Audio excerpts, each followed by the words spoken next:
Welcome to Midnight Menu Plus One. I'm Ray Canada. And I'm Margot Moss. We're here at Head's Frost Top on Claiborne and Calhoun in Uptown New Orleans. Once a week, Margot and I meet here at Ted's, and we invite a member of New Orleans restaurant and food community to join us. And we invite them to bring along a friend, a plus one. We never know who their plus one's going to be. It could be a friend, a neighbor, family member, lawn guy, pool man, all kinds of people, fellow business, restaurant business colleague. We'll find out in just a moment. But we'll be talking with our special guest. We know who that is. And this is going to be a midnight menu first. Did you know this, Margot? No. We've had, what have we had? We've had all kinds of different restaurant permutations, right? We've had high-end, low-end, and everything in between. We've had prison chefs and, med school professors and all kinds of people. But we've never had a coffee shop person on our show yet. And that's so important. And so that'll be great to have the great Greg Hill on our show tonight. But before we do that, you have anything to share from the weekend? Anything happening since last time we talked? No, I had the gradu, so I have not been eating out. What is the gradu? Is that like a local slang? It's a nice way. The vavitz. The vavitz. That sounds a little Just how Yiddish. does it sound? Yeah. That's what it is. I don't want to say it. But so I have not been eating anything good or exciting, very bland. So I have nothing to report about food. Oh, I'm sorry. That sounds tragic. In the past 5 days, yeah. Wow. It's not contagious. Okay. No, I didn't mean that. I just felt bad for you. Makes me a little sad when you live in this town and you don't get to eat for a week. That's like horrible. Have you had any great dining experiences lately? I have a bunch. Share? Let's see. Today, my wife had jury duty. And, I work Tuesday to Sunday, so Monday's my only day off. So we usually spend Monday together. But I couldn't be with her because she was in jury duty all day. So, and I don't like to be productive on Monday. I take like a Sabbath. I'm like a second-day Presbyterian, So what I do is Seventh-day Adventist. Like that doesn't make any sense. Okay. So anyway, so what I do is I try. So I got to do something. I'm restless. So I decided to walk, and I just kept walking and walking and walking. So I walked to the Quarter. And then I called her to see if I could meet her for lunch. She wasn't even going to get. They didn't give her lunch break. In fact, they only had 13 sandwiches. This is interesting. They had 13 sandwiches. He thought he was going to have 13 jurors by lunchtime, and they still had 50 people in the pool. So what did the judge do? He had them cut the 13 sandwiches into 50 pieces and then handed it around. My wife got 1/6 or something like that of a sandwich. Isn't that crazy? Right? Well, anyway, so on my way home, I just on a whim, I just went into Pesh, the new Donald Link place. Yeah, I haven't been. Yeah, well, I didn't want to have a full-on meal. It felt a little wrong to do that by myself, So there's something. Really? I love to eat by myself. No, I don't. I think it's wrong. It seems gluttonous. I mean, I love to eat like a pig, but I like to eat. I feel like I have to be with somebody when I do it, or it's like it's binging. You know what I mean? It's a feast if you're with somebody else. It's a binge if you're by yourself. Really? It's like drinking alone. You're gonna make me ruin my whole. That's what I do. I'm not imposing this on you. Before my husband goes out to hear music, I go out by myself and eat on Friday night. Come home, relieve him. All right. And he. Well, invite me along next time. Okay. Well, anyway, here's what happened. So I went to Pesh and I got the seafood and the oyster soup, and I got the grilled eggplant with garlic. And it was like $700, but it was really good. And maybe I'll go back for a full meal after I, in retirement or something when I can afford it. But yeah, there was something on the lunch menu that was $66. But but I'm not saying it was overpriced though. It was probably appropriately priced because it was really good. But anyway, that's my. You don't want to hear about that anymore. Greg has much more interesting things to say than this. Let's get him on the air. How are you, Greg? Doing well, thank you. Thank you for joining us. Thanks for having me. Well, I have 5 coffee shops within 6 blocks of my house, but I choose to go to Cafe Luna more than pretty much anywhere else because I enjoy it so much. I haven't always, but I really enjoyed it since you've been in charge since what, January you bought it? Yeah, my wife and I took over January 15th. I'd actually had my eye on the place for a while, and previous owner had offered it to me in 2008 for a really good price, and it just wasn't time. We should say where it is. It's on Nashville and Magazine. 802 and a half Nashville, right on the corner, Nashville and Magazine. block from Whole Foods, and like you were saying, Ray, there's half a dozen coffee shops within a 3-block radius, really, and it's a tough market, sort of. Cafe Luna is the oldest. It's been there longer than PJ's, longer than CC's. Really? How long? Yeah. How long has it been? 1992 was when Cafe Luna got its name. Now, Okay. Before that, and there's all these guys that have been in the neighborhood their whole lives, and apparently it was an unnamed coffee shop run by a couple guys from Tulane as like a project in their senior year in business school or something. They ran a coffee shop To see if you 2 could years. make a go of a coffee shop It was without a name or it a was sign or anything. unnamed, Yeah. And if you'd ever been to Cafe Luna before and you've seen that sign on the outside of the building that just says coffee house, Yeah. it's down at the moment. Came down in a windstorm at some point, but I still have it in the closet. Those guys hung that up. I mean, that was 1989, 1990, and then a guy named John Stennett named it Cafe Luna after his dog, Luna, and it's been there ever since. And what was it before as a coffee shop? Because that building's old. That's an old Victorian building, huh? There's some rumors. Some people think they know what happened there before, but Like, what are some of the rumors? until the early 70s, for a fact, there were 2 retired school teachers living there. And there's a staple of the neighborhood's gentleman by the name of Emmett. He gave me a story one time that he was at the Mechanics across the street, it was a service station, which is where the Pita Pit is now, which is what was previously Starbucks. And I'm sure it was a number of other things, but this was like 1969. He was at the service station, and a little old lady's like hollering across the street, "I need help! I need help!" And so him and another guy went over, and apparently the other school teacher that was, they were roommates, I suppose. She had fallen off the bed, and she was stuck between the bed and the wall. So, I'm sorry to laugh. No, I mean, it's a funny story. They're probably 'cause- over it by now. It's yeah, been I'm 44 sure. years. Yeah, Yeah. exactly. So, I mean, this was in the early 70s, and that's, that's the last story of those school teachers that anybody can really recall. And then there's another guy in the neighborhood that comes in, and he insists that in 1974 he played a show. He's a musician? A quote-unquote rock show Uh-huh. at Cafe Luna. He distinctly remembers the porch, and he remembers it being sort of a coffee shop. He's like, they had coffee, but nobody went in to buy coffee. It was just like they had it if you wanted it, but It was like a house with they would And he was invite like, neighbors the in. stage was right there in front of the fireplace. He's like, the porch is the same. Everything in here is the same. I remember the fireplaces. The mirrors weren't here, but it was just like a house, and people were playing music. Huh. And that was 1974. And then it may or may not have been a woodworking shop or a furniture restoration, kind of some guys restoring old furniture. And then the spot that is our kitchen now went through a number of, different beauty salons / hair salons. Something about that building just attracts. Yeah, because there's Now- a hair Hair and salon nails, next to yeah, you right now. yeah. What's it called? It's Bouffant's. Bouffant's. Yeah, right. Yeah. Is it is that a hipster place and they're naming it Buffon, or is it like for old people and it's really I don't know if it's ironic at all. It's run by 2 young girls. They look kind of 2 young rockabilly. girls? Yeah. Okay. They know they got it going on style wise. Okay, so they're cool. It's not like 70-year-old women really No, and doing they, Buffon. And they do guys' hair, girls' hair. Like Okay. people are in and out all day long, and they come out looking great. So Nice. I don't know what else to say. Other than Okay, I guess yeah. people like going there, and they seem to do a great job. So All right. I have a question. Yeah. Now, how did the owner offer you the place in 2008? Did you work for him, or did you know him as a...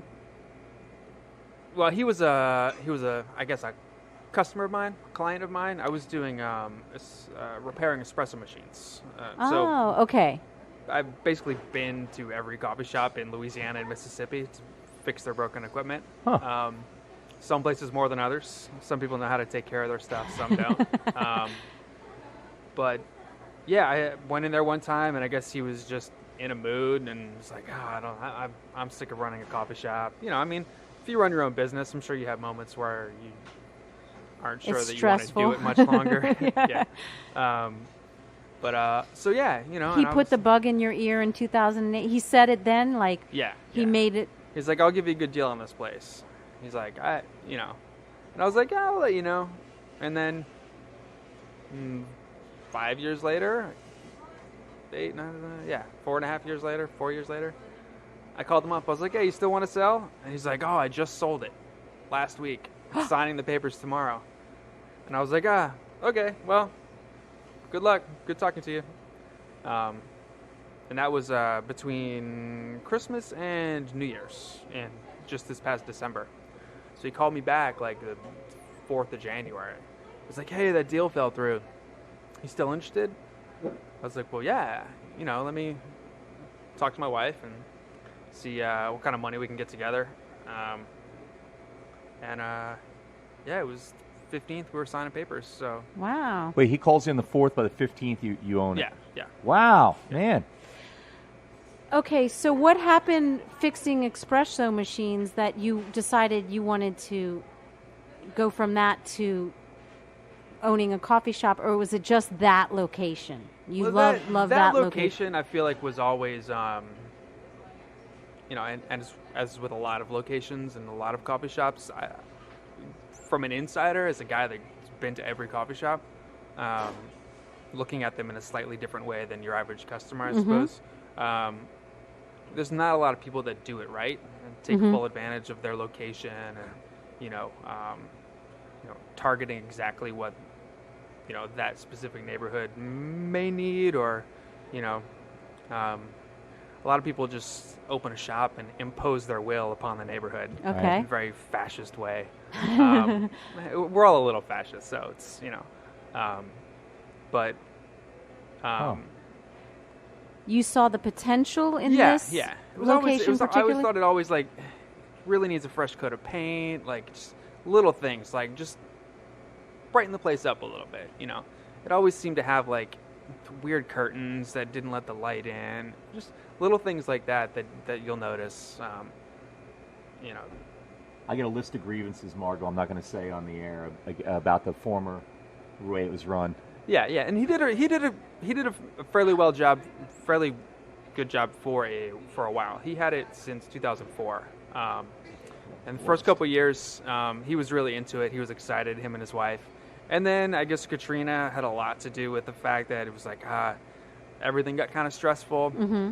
And then, who really knows? But yeah, it definitely went downhill a little bit. They dabbled in the restaurants, kind of sort of things. It was very confusing if you went in there over the past few years. You weren't really sure if it was a restaurant or if it was a coffee shop. Everybody has memories of it being a coffee shop. Right. When they were in med school, they were there all night, every night. And then those same people that were there in the 90s came back last year. They're like, it was closed still at has the 6 same o'clock. name, and it was closed at 2 in the afternoon. Yeah. Right. On a Saturday. So Huh. it was, it was a weird situation.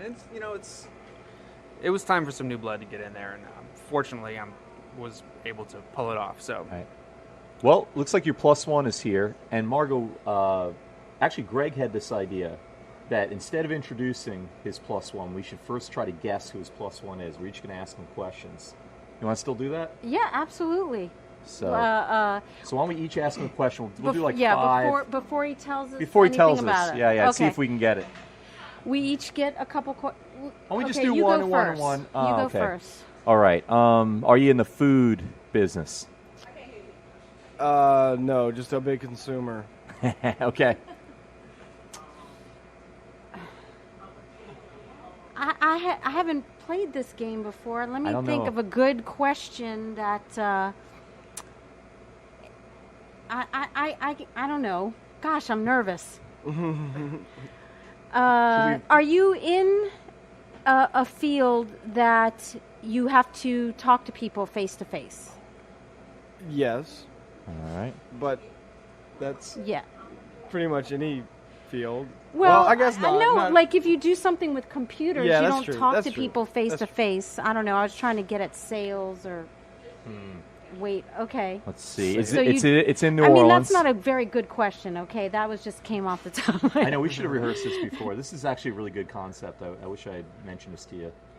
Yeah. Okay. So in New Orleans, right? Yes. Okay. That was fast. I'm screwing So you. you talk to people, you live in this city, It's and not food. it's not food. Music. Are you Yes. All right. you're a musician? Yes. All right. I don't know if Okay. this is like it. All right. All right. I give up. So what kind We're of never gonna musician get it. are you, and why are you with this guy? Well, I've known this guy since 2003, 2002, and we played music together. 2001. I don't know. And he was working at a coffee shop at the time. Yeah. I think where were you working at that point? Was it on was- Canal? I was managing City Perk, which was City Perk. which is now the Bean Gallery. On And it on was Carrollton? formerly- Wait, wasn't City Perk on Friends? Wasn't that called City that Perk? was Central Perk. Oh, Central Perk. Central Perk. No, City Perk was the first PJ's franchise in New Orleans from 1991. And You mean Phyllis Jordan's? yeah. It was First coffee first shop. franchise. First Yeah, franchise. in the city. Okay. Originally, like the magazine shop and Maple Street were company owned. I hate to interrupt Yeah, you. yeah, no. Yeah. But you didn't tell us your name. Hi, I'm John Thompson, and I am the John? special guest +1. John Thompson is my +1. I mean, you're about to tell us what John does? Is that what you're doing? Yeah, I can go ahead and do that. I guess Yeah. we've dragged the Well, suspense why- on long yeah. enough. So, okay, I played music for years, and I played with him for a long time. But in 2006, I started a record label called Total Riot Records. Plug, plug, plug. And Plug it more. Tell us about it. and so we've done a lot of CD. We probably got 20 albums that we've released over the years. A lot of the bands have broken up at this point. But right now on our current roster is Strange Rue, which is a blues, rock and roll, New Orleans, female-fronted kinda. Yeah. And then there's the Dapper Dandies, which is old traditional jazz tunes, and White Collar Crimes. Which you were in White Collar Crimes for a little while, right, Greg? Yes, I was a drummer for a short bit. I was basically the understudy, you know. So, and they're on the label. It's live hip hop. You know, it's not hip hop with a beat. It's hip hop with a band and horns. And we actually just did Andre Fest last night, which I don't know if you heard about that, but that's a whole other food thing.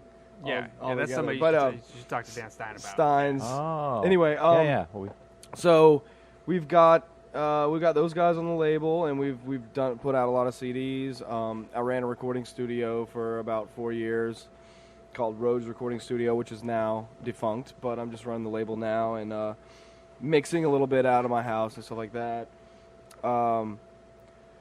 But the way I guess I fit into this whole thing is I'm a musician, but Greg and I have always sort of had this like coffee.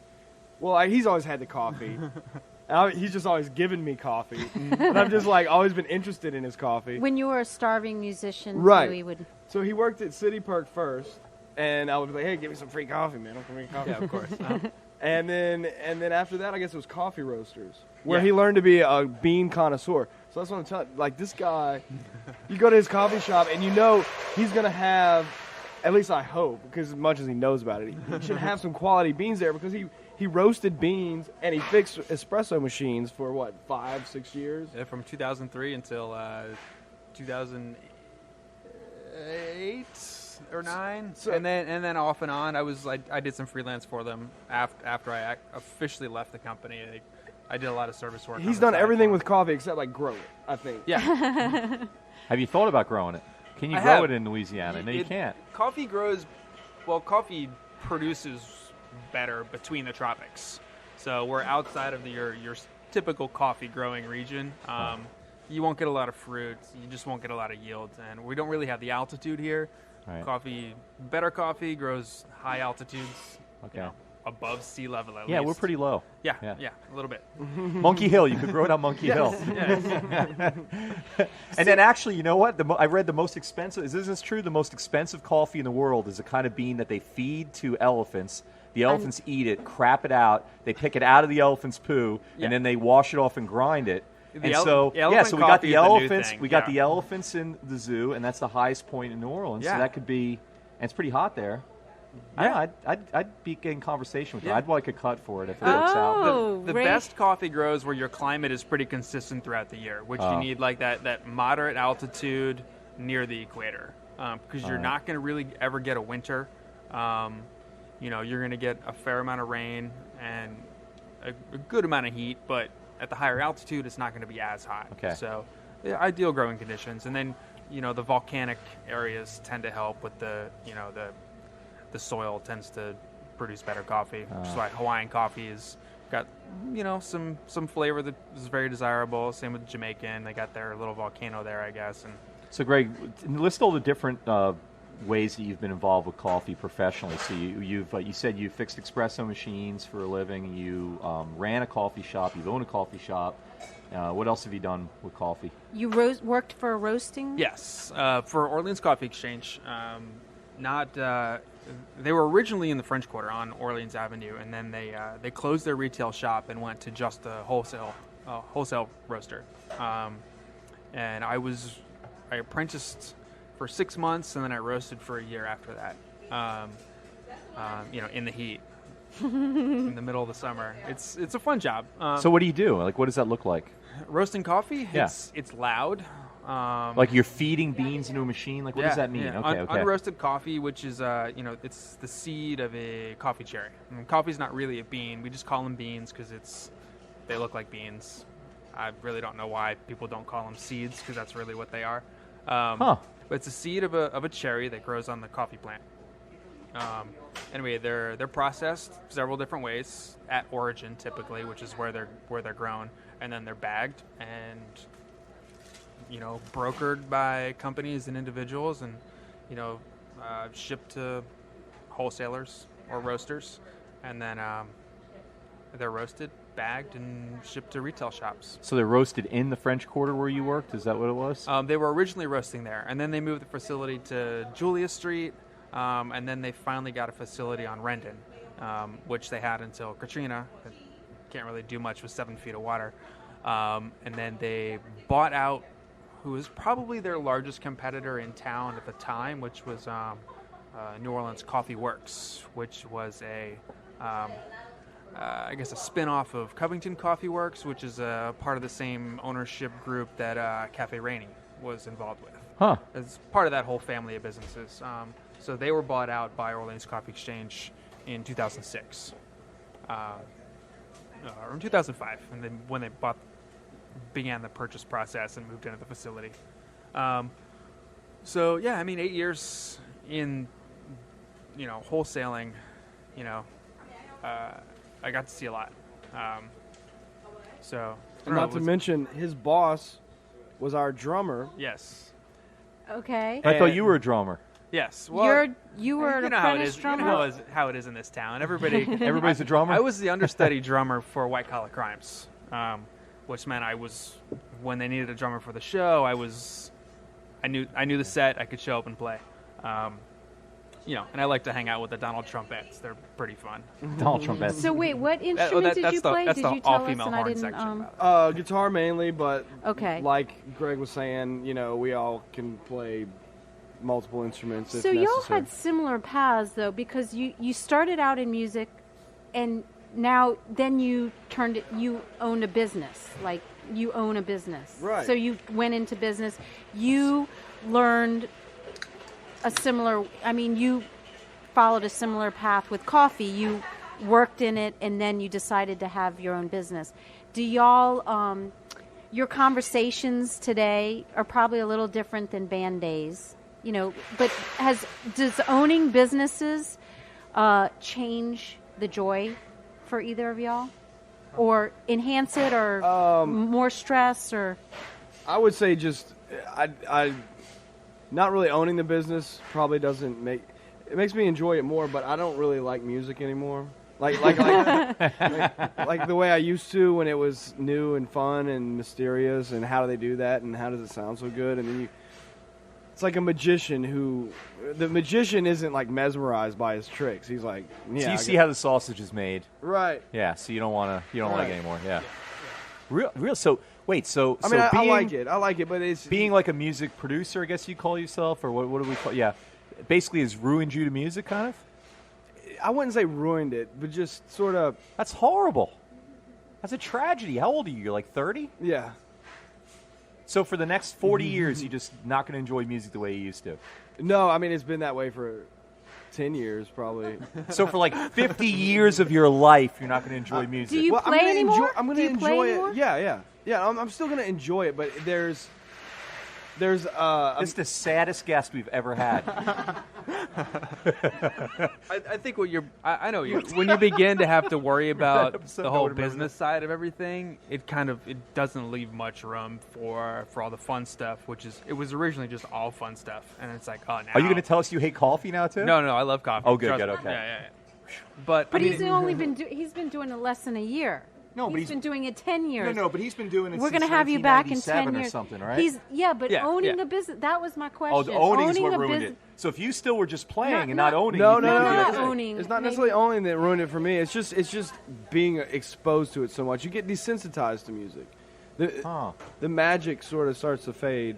You know, what It's if not- you ate? Okay, what's your favorite meal?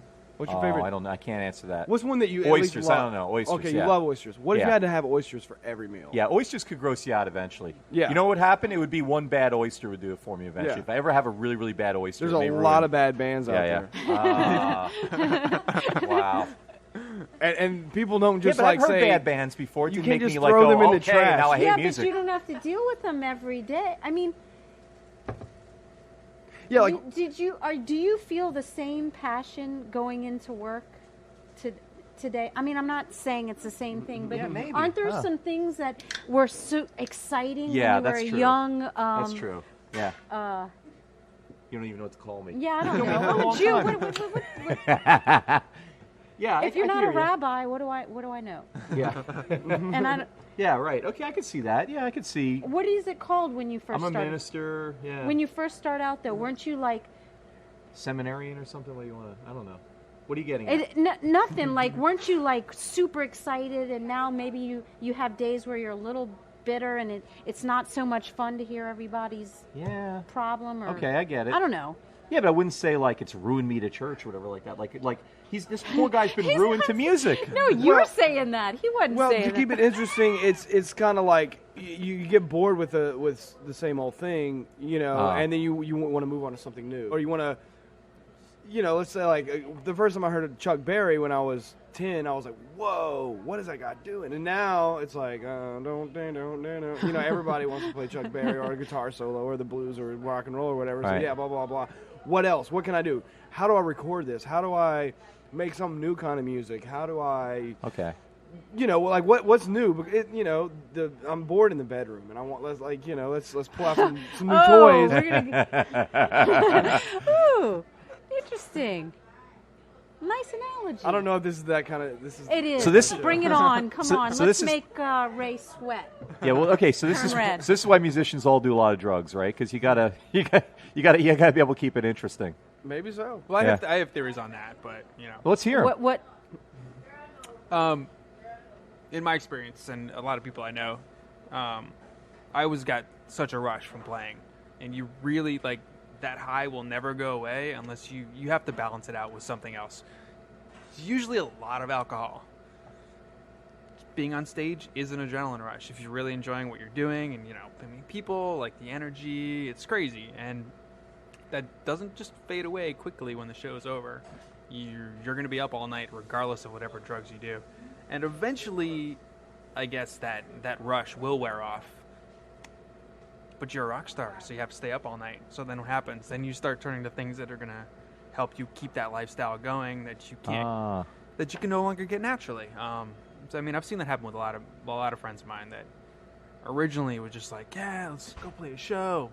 It's awesome. And then we were just like, you know, drink beers all night, be fine, go to sleep, normal, back to practice the next day, and then, you know, you just do it over and over and over and over, and it's just like any other drug. I mean, music Yeah. can really be a drug, and like that adrenaline rush you get. Well, we've heard that from some restaurant people too. That after they're done, you think they'd be exhausted. They work late and then they go out afterwards. And I think it's because it's a creative endeavor. Maybe it gets your adrenaline going, and you don't know how to come down from that, so you just keep it going. Yeah. And to keep up a pace like that, I mean, isn't that hard to maintain?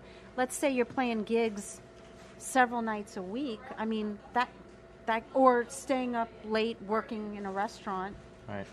You kind of need help moving forward. I don't know.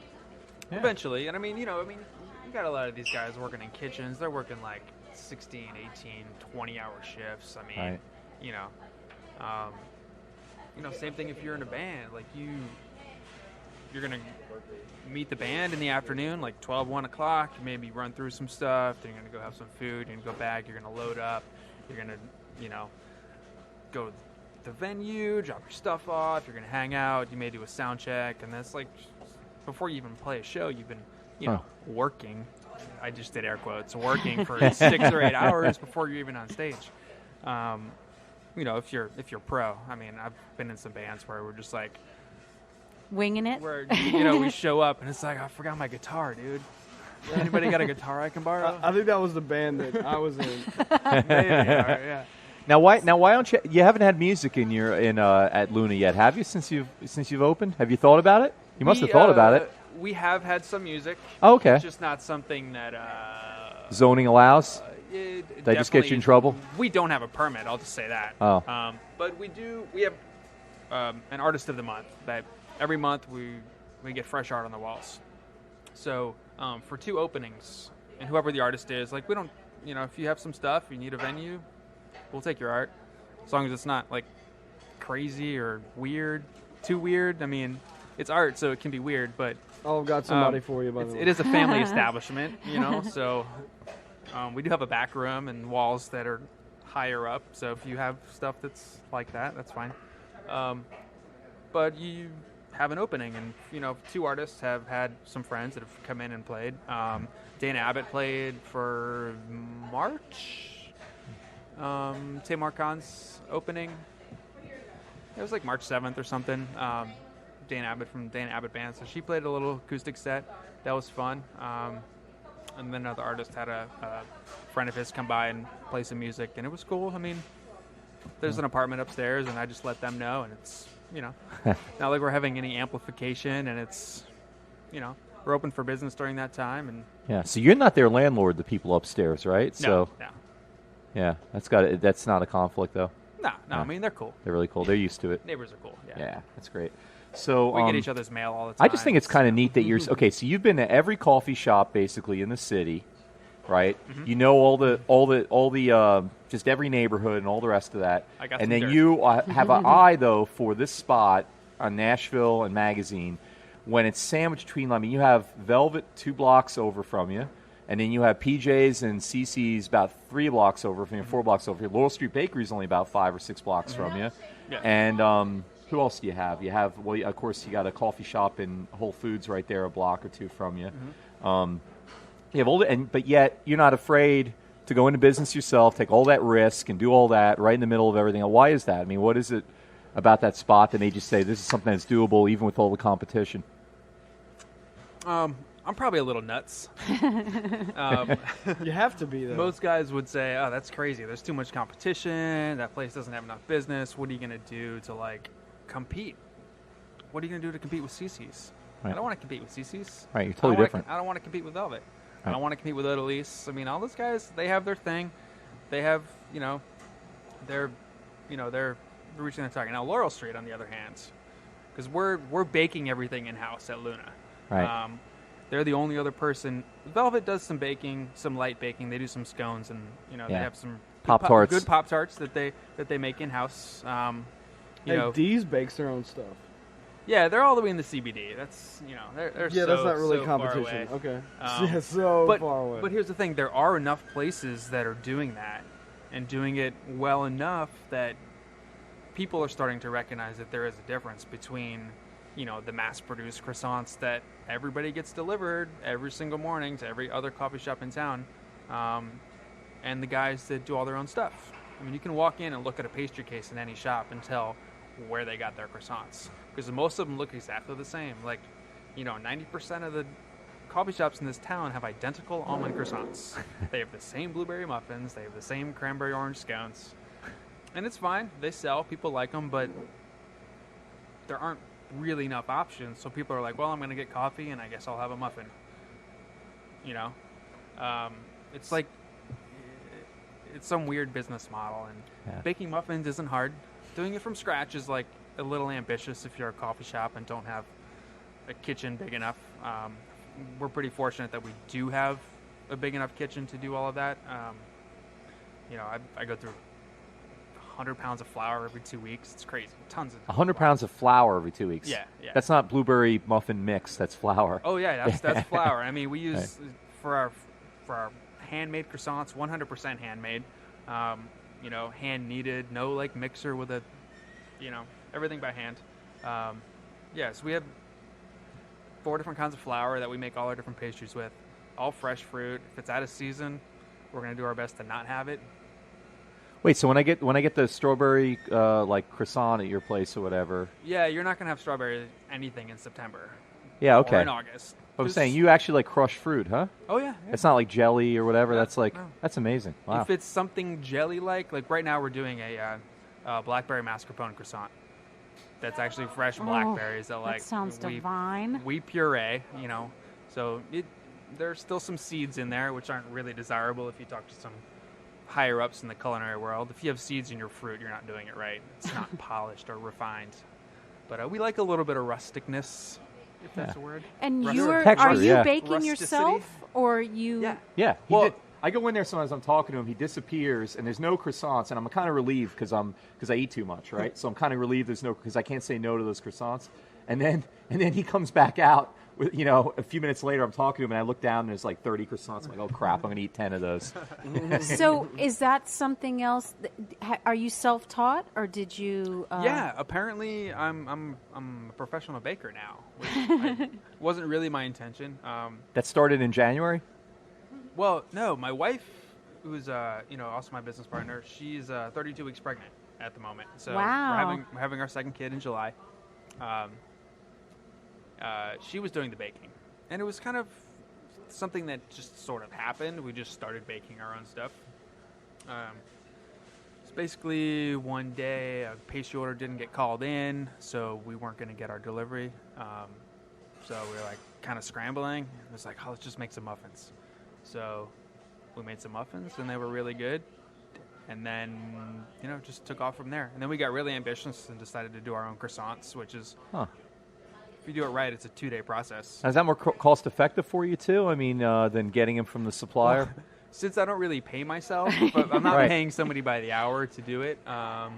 It is. It's got to be cheaper to make your own croissant than to get a croissant. The raw ingredients. So not only is it better and fresher, but the time it takes you to do it, I mean, that's got to be. It's pretty time. And it saves on cigarettes too, right? Because you're smoking less while you're working in the kitchen. Oh yeah, absolutely. Yeah. And I'll tell you, you got to give it to some bakers. Those rolling pins. It's hard work. You're gonna work out. I have some muscles. I didn't know my obliques went this high. You roll out some dough for 2 or 3 hours a day for a week, and you're like, wow, I have muscles here that I didn't know about. They're literally on the outside of my ribs, like halfway to my armpits. I'm like, that's just bone. I didn't know there was muscle there. But yeah, so my wife was doing it all, and then she started having like that. She's 32 weeks pregnant, so it's like, can't really be on her feet that long. So she gave me a crash course. Now, her stuff was awesome. So in one afternoon, she's like, I had helped her. I was like her little sous chef, baker, helper, dishwasher, really. So we spent an afternoon together, like making the muffins and everything. And, it's not really that hard. Like, I don't know why more people don't do it. The croissants, on the other hand, I don't really recommend doing it unless you're just going to be so stubborn and insist on making everything by hand. It's a lot more work. So that's you. It's a lot more work. Yeah, no, I'm a firm believer in making it by hand if you're willing to put in the time and energy, because it's better finished product. Yeah. You can definitely tell the difference. Yeah, I mean, we don't have a freezer and we don't have a microwave. No freezer, no microwave. Everything's made from scratch by hand. Wow. People don't do that. Nobody doesn't have a microwave. There isn't a single other coffee shop in this town that doesn't have a microwave. We don't have a microwave. Everybody's got a freezer. We don't have a freezer. What do I need to freeze? Just go buy fresh fruit, make muffins. That's it. That's all there is to it. Everybody seems to insist on, like, I don't know, maybe they're afraid of running out of stuff and they need to keep their freezers full. Kind of silly to me. There's no reason you shouldn't have fresh stuff all day. Well, every I'm day. glad to hear that you are doing well and doing it from scratch and excited about it, because that really is wonderful. I mean, it's how things used to be done. So so you're bringing it back. Yeah, we're trying. And Well, it's kind of neat how you people- connected to your product too. I mean, you're so into the beans, and you're into that long before you ever did this, and then now you're getting that way with the bakery stuff too, where it's Yeah. like you're involved in start to finish all of it, and that's Yeah. kind of really neat. Yeah, yeah. So you're not. I mean, eventually yeah. I'll hire a manager and I can, go home and take a nap every now and then. But And have a little bit of a life. yeah, for yeah, a the- little bit. Yeah, maybe get the band back together or something like that. Again, since I have a 2.5-year-old and I haven't played a show out since he's been born, so 2.5 years since I've been on a stage. I miss it a little bit, but I have a lot to keep me. So I me mean, busy, you were on keep me stage happy. continually, what, from like high school age, or like how? I got my first guitar my freshman year of high school, and I learned a bunch of riffs. When did you start playing? Like, when did you start performing? Like for money? I think tips, at least, or whatever. I don't think I've ever really made any money playing. Does anybody really make money playing? I think. I Is that was why really you went into the business? Because you weren't making any money? Well, just because I got bored. Like I Okay. said, I just like. Never really played for the money anyway. Yeah. You play in a band and it's like, okay, well, you think you're gonna go get a show and like everything's gonna be great. Oh, there'll be 100 people there. No, there's something called promotion. Well, then I'll learn about that. Well, how do I promote? Well, you have to have a recording. Well, what is that? And so I just like, we were DIY back in the day. So instead of like hiring and outsourcing, we just learned to do it ourselves. And eventually it's like, well, I know all these people with all these different sets of skills, and I have these sets of skills, and we just start a business, Okay, well, nothing to do with any of what we're talking about, but maybe we'll find out some deep, dark secret from this part of the show. We would like you to each pick a number between 1 and 217, and you have to answer the question from the book of questions. Okay. So let's... You can lie, but you have to answer. There's no pleading the fifth. Okay. Make something up if you don't want to. Okay, what is your favorite number? 13. Okay. What would constitute a perfect evening for you? Oh. Is that a terrible question? Well, if I've ever had a perfect evening, it's probably already happened a long time ago. Well, if you And could relive it, what would it be? Like eating a bunch of food and maybe like drinking a bunch of alcohol. With anybody in particular, it doesn't matter. Just like, yeah, as long as as there's a lot it of be- people around that are going to say funny stuff. You Okay. know. So be entertained and Yeah. all right. Okay. That's achievable. Yeah, I mean, really. That sounds about like It does more or less. 3 or 4 nights a week for me. Yeah. Okay. I will do 111. That's a new one. You want to ask it, or you want me to ask? Either way. Okay. If your parents became, I think we've already asked this one, but if your parents became infirm and the only alternative to bringing them into your home was to put them in a nursing home, would you do so? What about a sister or brother who suffered a permanently crippling injury, other than your home, had nowhere to go but a convalescent home? They're going to the home. Are they listening right now? I've already discussed it with every single person in my family. You They're thought all going about in the this? home. This Oh, is yeah, not yeah. Yeah, you guys are going to a home. They're saving for it now. Special accounts. Wow. Does your family live here? No, my in- parents live in D.C. All right. They left here. Actually, fortunately, they left just before Katrina. Oh. They moved. They lived in New Orleans before that Yeah. and moved. Yeah, because you pretty much grew up here, right? Yeah. Yeah. In Algiers. Yep. Yep. Same neighborhood you're in now? Are you in the Point or? No, we're in Old Aurora, which is mid-century, Okay. mid 20th century neighborhood. Everything's Nice. built in the 50s and 60s. All right. When like electric houses were like all the rage. Are Electrical there any efficiency. houses still left that are cool like that, mid-century modern, or are they all been has redone? a really nice profile. There's about 5 or 6 other houses on my block that are the same layout. Some are mirror image, but it's a great neighborhood. I mean, it's great for families. I turned out just fine over there. I had a I'm friend 2 over blocks from there. the house I grew up in. You're so- 2 blocks in the house you grew up in. Yeah. Wow. Yeah. It used to take like 45 minutes to get there from here, and it was beautiful. I mean, it was like a nice drive. Now it's like, you zip, you're not far away. Yeah. But, and did you grow up here? I actually grew up in Buras, Louisiana, which is, if Louisiana looks like a boot and there's a little toe at the end, I'm from the toe.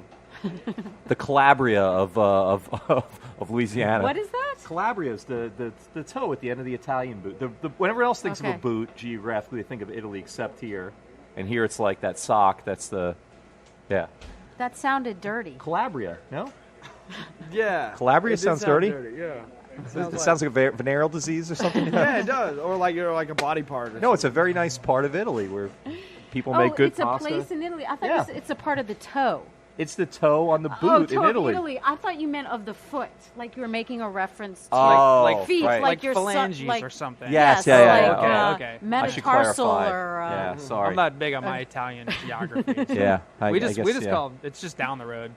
Where I down came the from, You everybody say down knows the all road, you know yeah. exactly where you're talking about. That's- Is that like Cajun or like not down the bayou? It's just No, down it's the not road. Cajun. It is more. There's natives, which they call them mulattas, but which is like What?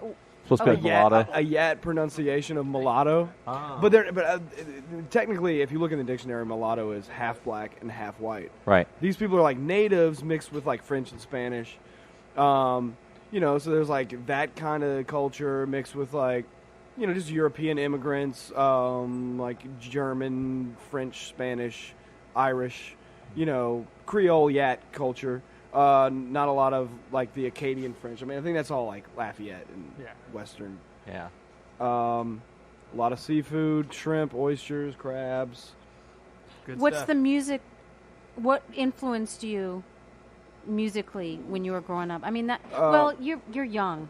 I don't know. Maybe the internet was big when you were. But did little you bit. have? No, it hadn't been invented No? yet. Okay. Originally, it was Michael J. Fox as Marty McFly, and then I realized that what I actually liked was Chuck Berry, because Marty Back to McFly Chuck didn't. Berry. So, again, yeah. Some Back to the Future. Is that what you're talking about? The Right. movie. Right? Do you remember the guitar part?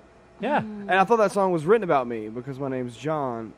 And as an 8-year-old kid, way down in Louisiana, close to New Orleans, back in the middle of the Evergreens. Yeah, I'm like, oh, that song's about me. So I should buy a guitar because obviously the whole world world is knows like, about you. The whole world is centered around me. Just ask my parents. Your hair's kind of like Michael J. Fox too. Thank you. And you have a sweet look. I'm just You waiting have on a- Goldie like a- Wilson to walk by. Man, Goldie Wilson, I like this. I'm going to clean up this town. Good. You can start by This sweeping the place- floor. This place kind of looks like Lou's. Or It does. whatever, It does. Yeah. If you can't, I mean, Right. everyone at home, they can't see this place, but it's got the. They've all been here. Classic, Yeah. They've all been here. Everybody's been here, at least once. Mm-hmm. All right, so we have like 3 minutes left. So Greg, I didn't ask you yet. Okay, so you've been to every coffee shop pretty much in New Orleans, close to it. Unless First- it's opened in the last year. Okay. Yeah. So let me ask you a few things. About how many are there roughly?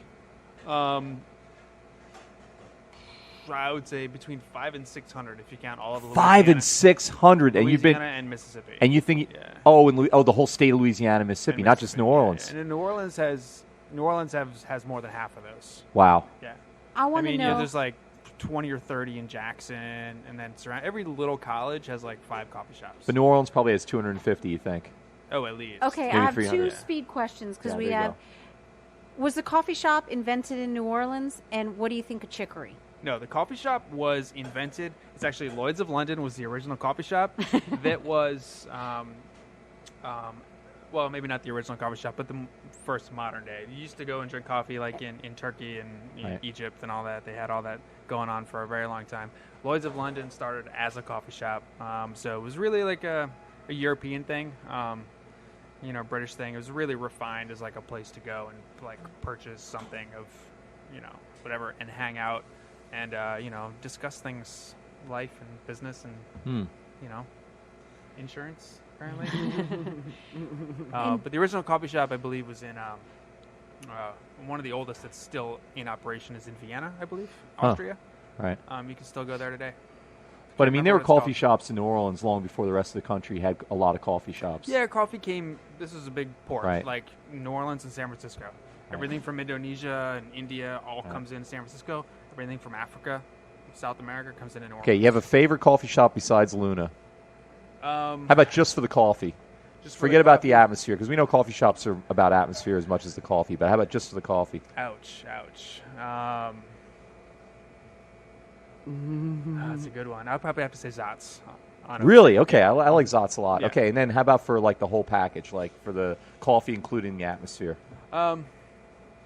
Full package, it's hard to tell. That's why I got my own shop, because I don't think anybody really has the full Because Zotz has got a package. kind of a cool atmosphere too. Yeah. It has this naked Barbie doll pictures up on the wall and all Yeah. that. Yeah. Yeah. Okay. I think we're out of time, aren't we? We didn't get to chicory, though. Do Oh, you yeah, think chicory. chicory sucks ass, or do you like chicory? I'm not a fan. I understand why the rest of the world wants to try it, because Right. it's like sort of legendary. There's no point in it really anymore. Like it was a was a had cheap medicinal filler, right? Medicinal properties in France hundreds of years ago, and they got used to drinking it, and they added it to their coffee, and then they decided to bring it back in the Civil War because it was cheaper. Extended But it. I think it tastes like garbage. Okay, You can get your vitamins elsewhere. great. All right. Well, unfortunately, we are running out of time. So this was great. Well, Thanks. thanks, y'all. Yeah. Well, our special guest tonight at Midnight Menu Plus One was Greg Hill and John Thompson. You can find out about Greg's Cafe Luna and also about John's Total Riot Records, right? TotalRiotRecords.com. Okay. We'll have links for those places on our website. Anything else you want to say plug-wise? You're at 802.5 Nashville. Is that what it is? 802.5 Nashville. All right. Save the ferries. Save the ferries, definitely. The ones Which we across the talked river. about that. Yeah. Okay. The other ferries are long extinct. They don't. Well, we'll find links to that on itsneworleans.com, and that's also where you can find links for our show. Our show is recorded live at Ted's Frost Top on Claiborne Avenue in Calhoun in Uptown New Orleans. Ted's is open 7 days a week, serving first-class burgers, beer, and their awesome homemade root beer in a frosty mug. I think this is our first episode where we didn't talk about the root beer in the midst of the show, I think. Well, Midnight Menu Plus One is produced by Grant Morris, and Brian Ruiz is our technical director. I like saying his name, Ruiz. Why don't you go to itsneworleans.com and learn more about Midnight Menu there. And while you're there, you can follow us on Twitter. You can find us on Facebook. You can sign up for our mailing list. I mean it. And while you're at itsneworleans.com, you can listen to other episodes of Midnight Menu Plus One. Also, Happy Hour, Mindset, True to the Game, Win-Win, Out to Lunch, all the things you've been dying to listen to. You can hear it all there. If you're listening to the show on iTunes, thank you for subscribing. Maybe you could take a minute to rate and review us, and that helps other people find us. Midnight Menu Plus One is a production of INO Broadcasting for itsneworleans.com.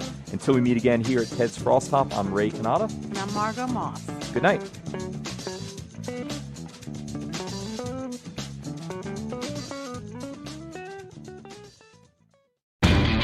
You know Labor Day signals the unofficial end of summer, but not the end of your outdoor projects. Lowe's helps you do it right and helps you save with Labor Day deals throughout the store.